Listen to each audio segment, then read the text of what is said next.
Ladies and gentlemen, the current President William Ruto's former close ally from Mount Kenya region, Moses Kuria, has appeared officially to distance himself from Ruto's affairs after posting a message on social media platforms claiming that the ship has finally sunk. I want to go through what he posted today. This is what Moses Kuria posted, as you can see on your screen. The movie is the Titanic. The ship has hit the iceberg. Water levels are near full inside the ship. It is clear to all it is headed to the bottom of the sea. The passengers are prepared for the worst. Even the rats are scampering for the safety and looking for an exit. But two groups remained obvious.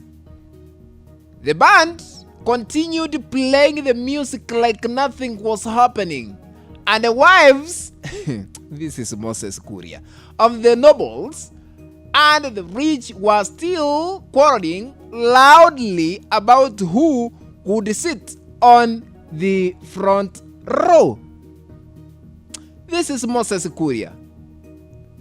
He can decide to post what he posted today.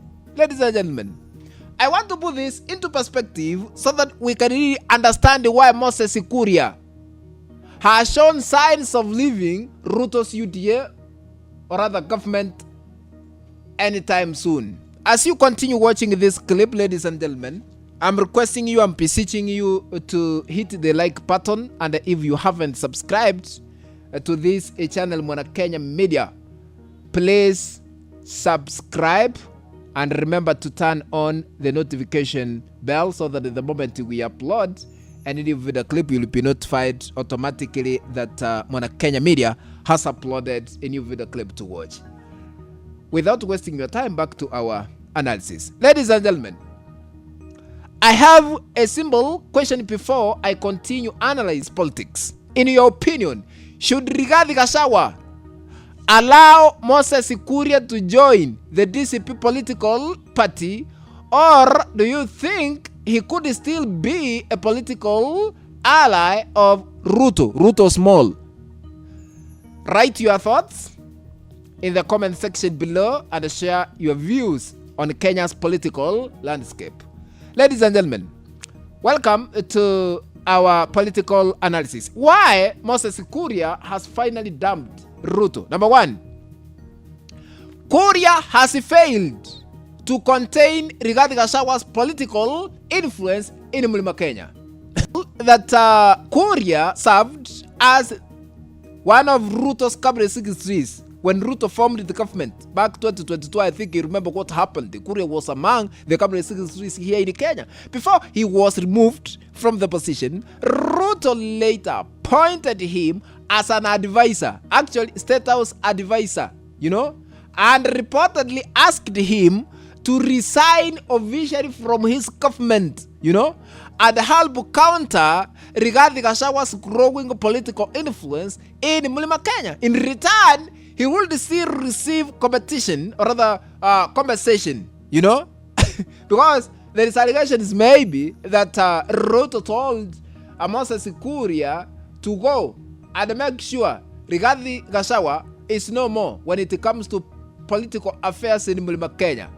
I'll pay you something, Kuria's efforts appear to have been unsuccessful in Mlima Kenya. So, as Gachagua's popularity and political influence have continued to grow, ladies and gentlemen, it seems Kuria has now finally accepted the defeat from Rigathi Gachagua. That is why he has failed to contain Gachagua's political influence, akasalimu amri. Point number two, why Kuria seems to have dumped Ruto. Point number two, the Ol Kalou by-election humiliation.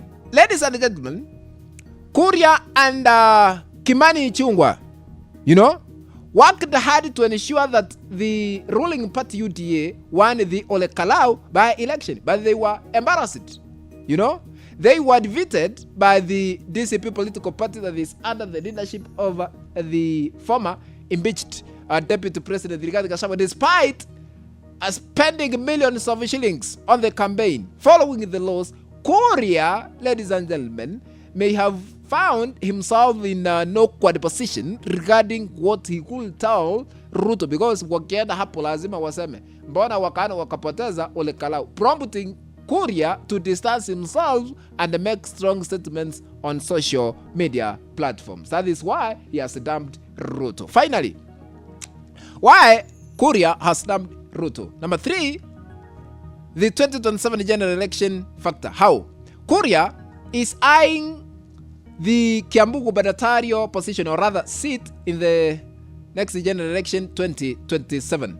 So to succeed politically, when it comes to Mulima Kenya politics, you have to be behind Rigathi Gachagua. So he may need to align himself with Rigathi Gachagua. You know, it is therefore possible that we could soon see Kuria visiting Wamunyoro residence, you know, to seek the DCP political party ticket to use vying for Kiambu gubernatorial position come 2027.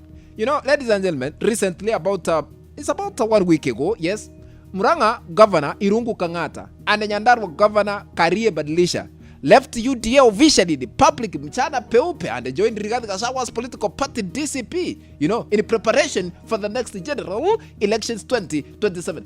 That is why Kuria has finally dumped Ruto, because he wants to join, you know, Rigathi Gachagua, because there is a political pressure in Mulima Kenya. If you are not behind Rigathi Gachagua, prepare for your political grave, whether you like it or not.